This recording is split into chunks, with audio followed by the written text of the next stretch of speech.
بسم الله الرحمن الرحیم. السلام علیکم ورحمۃ اللہ وبرکاتہ. جی ګرانو قدرمنو کتونکو، ستاسو ورور ستاسو ملګری محمد الیاس عجزي دا بیان را سره واورئ او لازمي مخکې شیر کړئ چې ډیرو خلکو ته دا بیان ورورسي.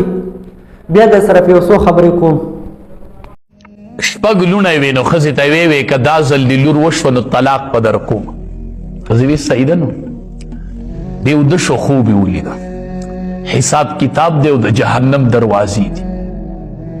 خوب کې روان یم یوې دروازې ته یې مخامخ کړم چې ومې لیده هلته مې یوه لور وه. زما پلار به جهنم ته نه غورځوی. هغې دروازې نه واپس شو، بلې دروازې له ورغلم، خوب اینم هغې کې بله لور ولاړه ده. زما پلار به جهنم ته نه غورځوي، بلې دروازې له لاړم، هغې کې مې لور ولیدله، هغه ولاړه زما پلار به جهنم ته نه غورځوي. شپږو دروازو ته په خوب کې لاړم، په شپږو کې مې لوڼه ولاړې چې زما پلار به نه غورځوی جهنم ته. چې اوومې دروازې ته مې وکتو هغه خالي پرته وه.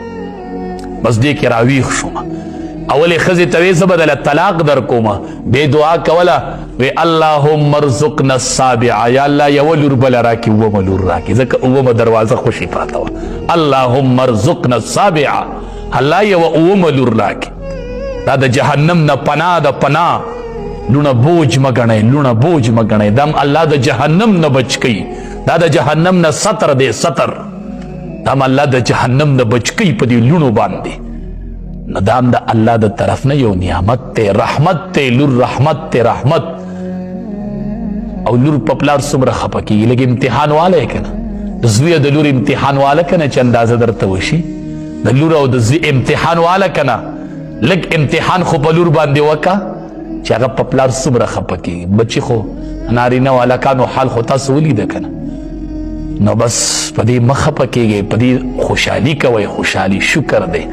الله مې کور کې رحمت راله پیدا کو، الله مې کور کې رحمت سیوا که، الله مې د جهنم نه بچ کوي چې د دې لوڼو صحیح پرورش وکمه، صحیح تربیت یې وکمه. دا لور به سبا په لپو لپو دعا کوي تا ته. زوی ته به یا یاد او یا یا به در بنئ، او دی لور ته به هلته یادې، دی لور ته به هلته یادې. مونږ ولیدلې لوڼه ته د ټبر په مخ کې د پلار بد ووایي چې څنګه پې خفه کېږي. زما پلار ته به بد نه وایي، زما پلار ته به کنځل نه کوي، زما د پلار بد به نه وایي، ګورې زما د مور بد به نه وایي. دا لور په مور او پلار ډېر خفه کېږي، او دا یو رحمت دی. نو دا بد مه ګڼئ، دا د مشرکینو خوی دی چې لور به یې وشوله رنګ به یې تک تور شو، تک تور. عار به یې ګڼه، عار عار. شکر وباسه چې الله روغ رمټ بنده درکو. واذا بشر احدهم بالانثى، کله چې زیری ورکړلی شي یو کس ته دوی ته بالانثى په لور سره، ظل وجهه مسوده، وګرځي مخ د ده تک تور، وهو کظیم، او د غصې نه ډکي، د غصې نه ډکي. په لوڼو خوشحالي کوئ، په لوڼو عقیقه کوئ، او دې ته خوشحالیږئ. دعا کوئ چې الله درله لوڼه درکي. دا بد مه ګڼئ او مه دا عار ګڼئ. دا د الله د طرف نه په دې کور یو احسان دی او یوه مهرباني ده. فرمایي ویجعلون، مقرروي دوی لما د هغې دې بوتانو دپاره لا یعلمون چې دوی نه پوهېږي په دې بوتانو په دې احوالو باندې. دوی ورله مقرروي نصیبا برخه مما د هغې مال نه رزقناهم چې مونږ ورته ورکړی دی. تالله قسم په الله، لتسألن خامخا تپوس به وشي، عما کنتم تفترون، د هغه څه په باره کې چې تاسو دروغ جوړوئ.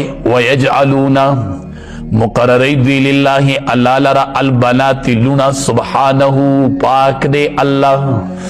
ولهم ما یشتهون، او دوی خوښوي د دوی دپاره هغه څه دي چې دوی خوښوي. ځان له زامنه او الله له لوڼه. واذا بشر احدهم بالانثى، کله چې زیری ورکړلی شي یو کس د دوی ته بالانثى په لور سره، ظل وجهه مسوده، وګرځي مخ د ده تک تور، وهو کظیم، او د غصې نه ډکه.